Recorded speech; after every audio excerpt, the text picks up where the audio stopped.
Naoya Inoue nagawang masibak si Casimero kahit hindi pa naglalaban. So nang magpahayag nga po si Casimero na kanya na di umanong bibitawan ito kanyang mga gloves, ay maraming mga Pinoy ang nadismaya at naging malungkot.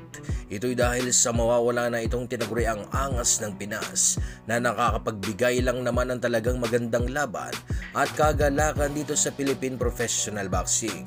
Pero alam niyo po ba mga idol, ay agad-agad po kasing naglabas ng isang balita.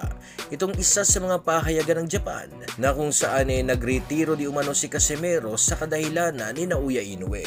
Kumbaga nako nila na kaya di umano nagretiro si Casimero ay dahil sa hakbang ni Naoya Inoue. Nakakatawa kung isipin mga idol dahil sa papaano mangyayaring mayroon kagagawan si Inoue. Alam naman natin na ayaw nitong si Naoya Inoue na maugnay pa ang kanyang pangalan dito sa ating kababayan. Nakakatawa rin po talaga minsan tong mga Hapon sa kung papaano nila inaangat ang pangalan ni Naoya Inoue. Kung tutusin nga naman isa nga namang mahusay na boksingero itong si Inoue. At hindi po natin yan mapagkakaila dahil sa isang mabilis, malakas at mautak na boksingero itong si Monster. Na naging dahilan lang naman mga idol kung bakit hinirang siya bilang 2-division undisputed world champion. Kaya lamang ay hindi po ito sumapat para tuluyan niyang makuha ang tiwala ng buong mundo. Ito'y dahil sa may matinding kakulangan pa po kasi sa resume ni Naoya Inoue. At ito na nga, ay ang mapalaban sa mga boksingerong ilalagay siya sa pagiging dehado o underdog sa laban.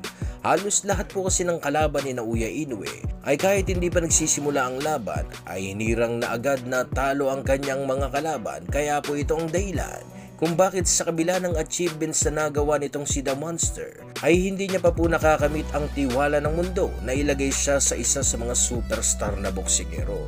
Ngayon ay mayroon po kasing kinaharap na kaukulang kaso ang maangas natin na kababayan. Dahilan po kung bakit mukhang matatagalan na namang hindi mapapalaban si Casimero. Ayon kay Attorney Edward Ligas, ay muntik na di umano siyang upakan ni Casimero sa airport kung saan ito ang nagtulak sa kanya para sa gayon na ituloy na itong demanda laban kay Casimero. Dito ay hati po ang opinyon ng mga boxing fans na kung saan mayroong kinalaman di umano itong planong pagbagsak kay Casimero. Dahil sa karibal ni Naoya Inoue itong si Casimero, ay hinala ng mga fans na gumagawa talaga itong mga Hapon ng kakaibang paraan para sa gayon ay mawala sa kanilang landas ang isang General Casimero. Pero sa tingin ko naman mga idol ay maiwasan ni Casimero ang ganito pong klaseng mga problema kung may taong magpapaliwanag dito sa kanya sa mga dapat itong iwasan.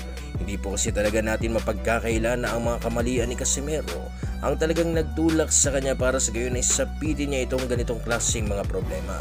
Ngayon po yan sa tingin nyo mga idol, mayroon pa nga bang magagawang laban ang ating maangas na kababayan?